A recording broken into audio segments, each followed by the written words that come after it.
शैक्षणिक व्हिडिओमध्ये आपले स्वागत। सुधागड एज्युकेशन सोसायटीचे केआ बांठिया माध्यमिक विद्यालय व एन पालीवाला ज्युनियर कॉलेज नवीन पनवेल सादर करीत आहे शैक्षणिक व्हिडिओ। विद्यार्थी मित्रांनो, आज आपण गणित भाग 1 मध्ये दुसरे प्रकरण वास्तव संख्या संच याबाबत आपण माहिती घेणार आहोत। यासाठी सुरुवातीला आपण संख्या प्रणालींचा विस्तार किंवा संख्या संचांचा विस्तार याची माहिती घेणार आहोत।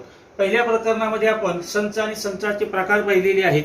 त्याच पद्धतीने सर्व संख्या संच अभ्यासलेले आहेत। याच्या आधी अभ्यासलेले आहेत, मागच्या प्रकरणामध्ये सुद्धा आपण अभ्यास केलेला आहे। यामध्ये आपला पहिला संख्या संच जो आहे तो नैसर्गिक संख्या संच आहे।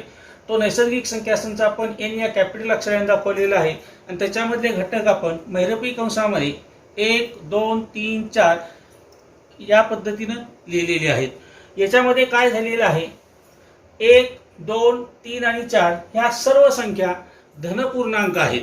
म्हणजे याच्यामध्ये बेरजेची ही जी क्रिया आपण केली, द्विपद क्रिया जी आपल्याकडे 4 आहेत, बेरीज वजाबाकी गुणाकार आणि भागाकार, यापैकी बेरीज कोणत्याही दोन नैसर्गिक संख्यांची बेरीज केली तर ती नैसर्गिक संख्या संचात येते। कोणत्याही दोन नैसर्गिक संख्यांची बेरीज ही नैसर्गिक संख्याच असते। म्हणजे बेरजेसाठी नैसर्गिक संख्या संच पुरेसा असतो। त्याच पद्धतीने आपण गुणाकाराचा विचार करणार आहोत। कोणत्याही दोन नैसर्गिक संख्यांचा गुणाकार आपण केला तर येणारी संख्या ही नैसर्गिक संख्याच असते किंवा ती संख्या नैसर्गिक संख्या संचामध्ये येते। म्हणजे बेरजेसाठी जसा नैसर्गिक संख्या संच पुरेसा असतो तसाच गुणाकारासाठीही असतो। परंतु वजाबाकीच्या बाबतीत जर आपण विचार केला तर 4 वजा 2 केलं तर येणारी संख्या ही नैसर्गिक संख्या असते। 4 वजा 2 उत्तर येतं +2, +2 ही नैसर्गिक संख्या संचामध्ये। म्हणजे काही प्रमाणात, म्हणजे बघा आता 3 मधून जर 4 वजा केले तर येणारी संख्या ही -1 येते आणि ही -1 संख्या ही आपली नैसर्गिक संख्या संचामध्ये नाहीये। किंवा 3 वजा 3 केलं, येणार उत्तर किती येतं, 0 येतं। 0 सुद्धा संख्या आपली नैसर्गिक संख्या संचामध्ये नाहीये। म्हणजे आपण काय म्हणू शकतो, बेरीज आणि गुणाकारासाठी आणि काही प्रमाणात वजाबाकीसाठी नैसर्गिक संख्या संच पुरेसा आहे। म्हणून ही गरज पूर्ण करण्यासाठी आपण काय केलेलं आहे, नैसर्गिक संख्या संचामध्ये 0 घेतलेला आहे आणि नवीन संच तयार केलेला आहे। त्याला आपण म्हणलेलं आहे होल सेट किंवा पूर्ण संख्या संच। तो आपण ह्या पद्धतीने लिहिलेला आहे, महिरपी कंसामध्ये 0 1 2 3 4। आता आपण पुन्हा जसं बेरजेसाठी विचार केला तसा कोणत्याही दोन पूर्ण संख्यांची बेरीज पूर्ण संख्या येणार आहे, कोणत्याही दोन पूर्ण संख्यांचा गुणाकार पूर्ण संख्या येणार आहे। आता पुन्हा कोणत्याही दोन पूर्ण संख्यांची वजाबाकी केली, आता बघा 4 वजा 4 केलं तर उत्तर 0 येते। ती संख्या आपली या पूर्ण संख्या संचामध्ये आहे। 4 वजा 2 केलं तर उत्तर 2 येते। ती संख्या आपली पूर्ण संख्या संचामध्ये आहे। परंतु 1 वजा 4 केलं तर येणारी संख्या किती आहे आपली, -3 आहे। ती संख्या या पूर्ण संख्या संचामध्ये नाही। म्हणून आपण ती गरज पूर्ण करण्यासाठी नवीन संच घेतलेला आहे, त्याला म्हणलेला आहे आय इंटिजर सेट, म्हणजेच पूर्णांक संख्या संच। आणि तो संख्या संच आपण असा लिहिलेला आहे, -3 -2 -1 0 1 2 3 डॅश डॅश डॅश। आता आपण जर विचार केला, कोणत्याही दोन पूर्णांक संख्या घ्या, त्यांची बेरीज करा, ती संख्या या संचामध्ये असणार आहे। कोणत्याही दोन गुणाकार करा, त्या अधिक घ्या किंवा वजा घ्या, त्यांचा गुणाकार पूर्णांक संख्या संचामध्ये असणार आहे। म्हणजे बघा -2 गुणिले +3, 3 दुनी -6, या इकडे -6 असणार आहे। 2 वजा 2 करा, उत्तर किती येणार आहे, 0। ती संख्या आपली पूर्णांक संख्या संचामध्ये आहे। आता बेरीज झाली, वजाबाकी झाली, गुणाकार झाला, या तिन्ही क्रियांसाठी हा पूर्णांक संख्या संच पुरेसा आहे। तर चौथी क्रिया आपल्याकडे कोणती आहे, भागाकार आहे। म्हणजे बघा आता भागाकाराच्या क्रियेसाठी हा संच पुरेसा येतो का ते आपण पाहणार आहोत। आता बघा 3/1 केलं तर उत्तर किती येणार आहे, 3 येणार आहे। म्हणजे तो संख्या संच पुरेसा आहे। परंतु जर 1 ही सुद्धा पूर्णांक आहे आणि 3 सुद्धा पूर्णांक आहे, म्हणजे 1/3 केलं तर येणारं उत्तर हे आपल्याला ह्या संख्या संचामध्ये मिळत नाही। म्हणून आपण पुढचा संच घेतलेला आहे, त्याला आपण म्हणलेला आहे परिमेय संख्या संच। आणि या परिमेय संख्या संच आपण ह्या पद्धतीने लिहिलेला आहे, महिरपी कंसामध्ये P/Q। P आणि Q या संख्या कशा आहेत, पूर्णांक आहेत। आणि छेद जो आहे तो छेद शून्य असता कामा नये. म्हणजे इथं पी सुद्धा पूर्णांक आहे आणि क्यू सुद्धा पूर्णांक आहे. दोन पूर्णांक संख्यांचा काय केलेला इथं भागाकार केलेला. ह्या प्रकारची जी संख्यांची जी मांडणी आहे त्याला आपण परिमेय संख्या म्हणणार आहे. आणि हे सगळे संच ज्या संख्या संचामध्ये येतात तो संख्या संच म्हणजे आपला वास्तव संख्या संच. हा नैसर्गिक संख्या संच, पूर्ण संख्या संच, पूर्णांक संख्या संच, परिमेय संख्या संच, हे चारही संच या वास्तव संख्या संचाचे काय असतात उपसंच असतात. किंवा दुसऱ्या भाषेमध्ये हा चारही संचांच्या बाबतीत वास्तव संख्या संच हा काय असतो विश्वसंच असतो. आता आपण परिमेय संख्यांच्या मधले क्रमसंबंध अभ्यासणार आहोत. त्यासाठी बघा इथे मी काय केलेलं आहे, पी भागिले क्यू आणि आर भागिले एस अशा दोन परिमेय संख्या घेतलेल्या आहेत. आणि या परिमेय संख्यांचे छेद आहेत. क्यू हा शून्यापेक्षा मोठा आहे आणि दुसऱ्या परिमेय संख्येचा छेद एस हा सुद्धा शून्यापेक्षा काय आहे मोठा आहे. केलेले काय बघा, पहिला गुणधर्म काय सांगितलेला आहे, जर पी गुणिले एस आणि क्यू गुणिले आर म्हणजे बघा पहिल्या परिमेय संख्येचा अंश आणि दुसऱ्या परिमेय संख्येचा छेद यांचा गुणाकार दुसऱ्या परिमेय संख्येचा अंश आणि पहिल्या परिमेय संख्येचा छेद यांच्या बरोबर असेल तर त्या दोन्ही परिमेय संख्या समान असतात. म्हणजे बघा इथे एक उदाहरण घेतलेले आहे मी. पहिली परिमेय संख्या घेतलेली आहे मी 3/5 आणि दुसरी परिमेय संख्या घेतलेली आहे 6/10. आता तिरका गुणाकार केला म्हणजे पहिल्याचा अंश गुणिले दुसऱ्याचा छेद 3 गुणिले 10 किती येणार आहे 30. तसंच दुसऱ्याचा अंश गुणिले पहिल्याचा छेद 6 गुणिले 5 किती येणार आहे 30. म्हणजे 30 बरोबर काय आलेलं आहे 30 आलेलं आहे. म्हणून या दोन्ही परिमेय संख्या काय आहेत समान आहेत. त्यानंतर दुसरा गुणधर्म काय बघा, जर पी गुणिले एस म्हणजे तेच आहे पहिल्याचा अंश गुणिले दुसऱ्याचा छेद आणि दुसऱ्याचा अंश गुणिले पहिल्याचा छेद यांच्यामध्ये पी गुणिले एस हा जर गुणाकार मोठा असेल तर पहिली परिमेय संख्या म्हणजे पी भागिले क्यू ही दुसरी परिमेय संख्या आर भागिले एस पेक्षा काय असते मोठी असते. म्हणजे कसं आहे बघा इथं मी उदाहरण घेतलेलं आहे 7/2 ही पहिली परिमेय संख्या घेतलेली आहे किंवा ही एक परिमेय संख्या घेतलेली आहे आणि 13/5 ही दुसरी परिमेय संख्या. नियमानुसार 7 गुणिले 5 किती येणार आहे बघा 7×5 35 आणि 13 गुणिले 2 किती येणार आहे 26. म्हणजे 35 हे 26 पेक्षा काय आहेत मोठे आहेत. म्हणजेच 7/2 ही संख्या 13/5 या संख्येपेक्षा मोठी आहे. आता तिसरा गुणधर्म काय सांगितलेला आहे बघा, जर पी गुणिले एस यांचा गुणाकार क्यू गुणिले आर यापेक्षा लहान येत असेल तर पी भागिले क्यू ही परिमेय संख्या आर भागिले एस या परिमेय संख्येपेक्षा लहान आहे. म्हणजे कसं आहे बघा 7/5 ही पहिली परिमेय संख्या आहे, 11/6 ही दुसरी परिमेय संख्या आहे. तिरका गुणाकार केला 7 गुणिले 6 किती येणार आहे बघा 6 किती 42 आणि 11 गुणिले 5 किती येणार आहे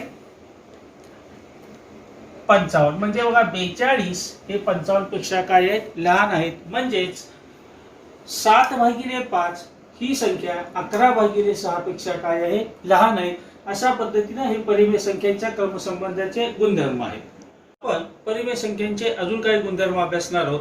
इथं मी आता काय केलेलं आहे ए बी आणि सी अशा 3 परिमेय संख्या घेतलेत. मगाशी मी पी भागिले क्यू आणि आर भागिले एस घेतले त्या क्रमसंबंधांसाठी.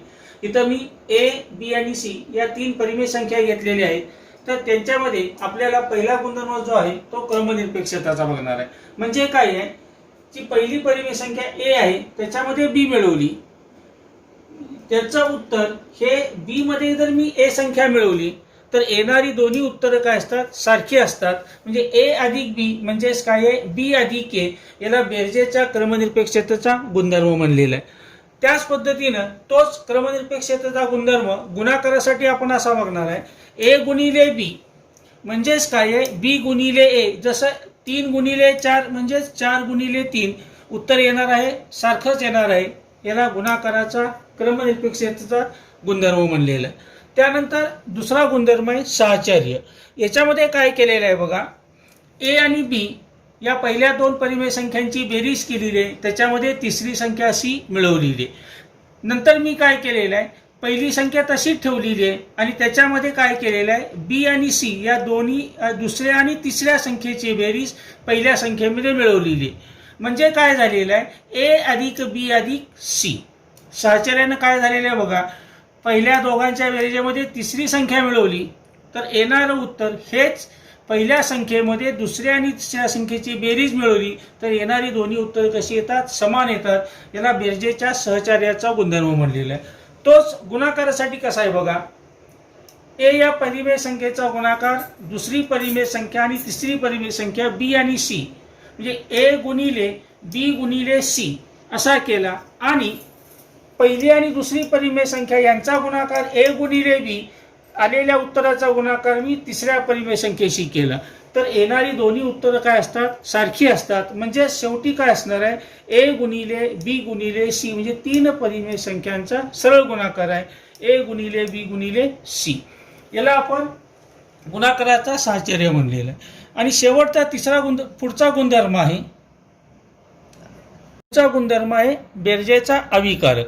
यामध्ये काय आहे बघा, परिमेय संख्येमध्ये शून्य मिळवलाय किंवा शून्यामध्ये परिमेय संख्या मिळवले तर मूळची जी परिमेय संख्या आहे तिच्यामध्ये काही बदल होत नाही.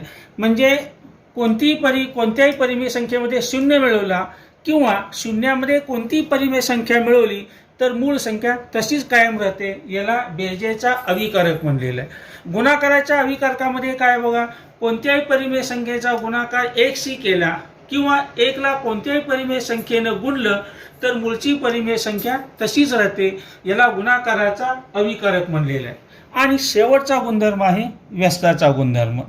म्हणजे काय बघा, ए ही परिमेय संख्या आहे वजा ए तिची विरुद्ध संख्या आहे. म्हणजे परिमेय संख्या आणि तिची विरुद्ध संख्या यांची बेरीज केली तर उत्तर काय येतंय, 0 येतंय.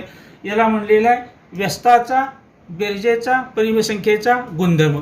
तोच गुणाकारामध्ये काय आहे, ए ही परिमेय संख्या घेतली, तिचा गुणाकार व्यस्त घेतला, ए चा गुणाकार व्यस्त काय येणार आहे, 1/a. त्यांचा गुणाकार केला तर ए आणि ए अंशाला छेद निघून जातील, उत्तर किती येणार आहे, 1 येणार आहे. इथं ए इज नॉट इक्वल टू 0 म्हणजे ए ची किंमत 0 असता कामा नये. म्हणून ए गुणिले 1/a बरोबर 1 म्हणजे संख्या आणि तिचा गुणाकार व्यस्त यांचा गुणाकार नेहमी 1 येतो. याला गुणाकाराच्या व्यस्ताचा गुणधर्म म्हणलेला. कोणतीही परिमेय संख्या किंवा कोणत्याही परिमेय संख्येचे दशांश अपूर्णांकी रूप जे आहे ते खंडित किंवा अखंड आवर्ती स्वरूपाचे असते हे आपण पाहणार आहोत. इथं p भागिले q ही परिमेय संख्या मी 2/5 अशी घेतलेली. 2/5 5 जर 2 ला भागलं तर उत्तर येणार आहे 0.4. इथं भागाकाराची क्रिया संपलेली आहे, बाकी 0 आलेली आहे. ह्या प्रकारची जी मांडणी आहे याला परिमेय संख्येचं खंडित रूप म्हणलेलं आहे. दुसरं एक उदाहरण घेतलेलं आहे मी 17/36. 17 या अंशाला 36 या छेदानं भागलं तर येणारं जे उत्तर आहे ते 0.47 22. इथं काय झालेलं आहे, 2 ही संख्या पुन्हा पुन्हा वारंवार आलेली आहे म्हणून ह्या परिमेय संख्येची मांडणी ही अखंड आवर्ती रूप आहे. आणि जी संख्या किंवा जो संख्या गट पुन्हा पुन्हा वारंवार येतो त्याला आवर्ती रूप असं म्हणतात. ती संख्या किंवा तो गट आपण लिहायचा आणि त्याच्यावर काय देतो आपण, अशी आडवी रेघ देतो. याचा अर्थ त्या संख्येची मांडणी ही आवर्ती अखंड आवर्ती रूपातली आहे. म्हणजे हेच 17/36 हेच आपण कसं लिहिणार आहे, 0.47 आणि त्याच्या पुढे हे जे 2 आहेत म्हणजे 0.472 हजार अंश, त्याच्यामध्ये 47 किंवा 4 7 नंतरची 2 ही संख्या पुन्हा पुन्हा आलेली आहे म्हणून ती प्रत्येक वेळेला न लिहिता जी पुन्हा पुन्हा येते त्याच्यावर आपण आडवी रेष दिलेली आहे. या पद्धतीनं हे या परिमेय संख्येचं अखंड आवर्ती रूप आहे. म्हणजे हे झालं खंडित, भागाकाराची क्रिया संपली की खंडित झालं आणि अखंड आवर्ती आलं की ती परिमेय संख्या झाली. म्हणजे परिमेय संख्या ही आपल्याला 2 प्रकारे लिहिता येते. खंडित रूपामध्ये आणि अखंड आवर्ती रूपामध्ये. जी संख्या अखंड आवर्ती रूपामध्ये लिहिता येत नाही किंवा अनावर्ती असते त्या संख्यांना आपण अपरिमेय संख्या म्हणणार आहे. तो भाग आपण नंतर पाहणार आहोत. आता अखंड आवर्ती दशांश रूपातील परिमेय संख्या म्हणजे p भागिले q या रूपामध्ये आपल्याला काय करायचे, मांडायचे. त्यासाठी मी ते एक उदाहरण घेतलेलं आहे. इकडे बघा 0.777 हा आवर्ती दशांश अपूर्णांक p भागिले q या रूपामध्ये लिहायचा आहे. त्यासाठी काय केलेलं आहे बघा, समजा जी दिलेली संख्या आहे त्याच्यासाठी मी x मानलेली आहे. x बरोबर 0.777. आता इथं 7 ही संख्या पुन्हा पुन्हा आलेली आहे म्हणजे ती अखंड आवर्ती आलेली आहे म्हणून काय केलेलं आहे 0.7 बार घेतलेलं आहे म्हणजे x बरोबर 0.7 बार.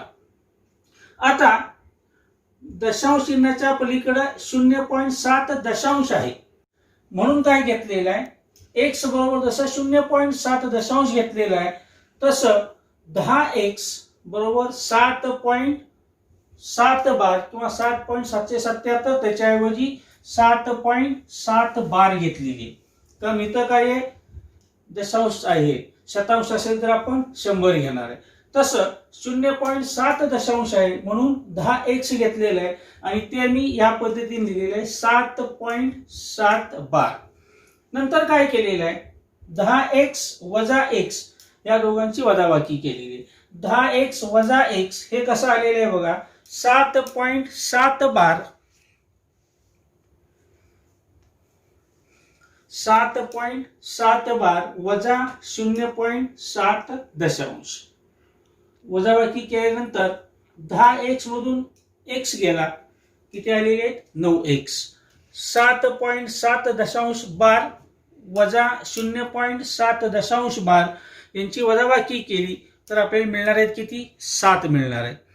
x ची किंमत काय येणार आहे x बरोबर 7 भागिले 9 म्हणजेच ही जी संख्या आहे 0.7 बार ही आपल्याला 7 भागिले 9 या प्रकारे लिहिता येते. म्हणजे काय आहे थोडक्यामध्ये 7 ला जर 9 ने भागलं तर येणारं उत्तर 9 ने जर भागलं 7 तर 9 सत्ते 63 या पद्धतीत 7 चा भाग लागतो आणि पुन्हा 70 मधून 63 गेले 7 उरले पुन्हा 7 चा भाग लागतो पुन्हा 7 चा भाग लागतो म्हणून 7 भागिले 9 म्हणजेच किती येतात 0.7 बार.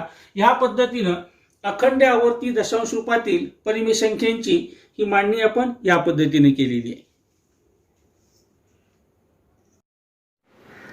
आपले हक्काचे मराठी चॅनल रायगड ओवी न्यूज चॅनल सदैव आपल्यासोबत. रायगड ओवी न्यूज चॅनल नेहमी पाहत रहा, लाईक करा, सबस्क्राईब करा आणि बेल आयकॉनवर क्लिक करायला विसरू नका.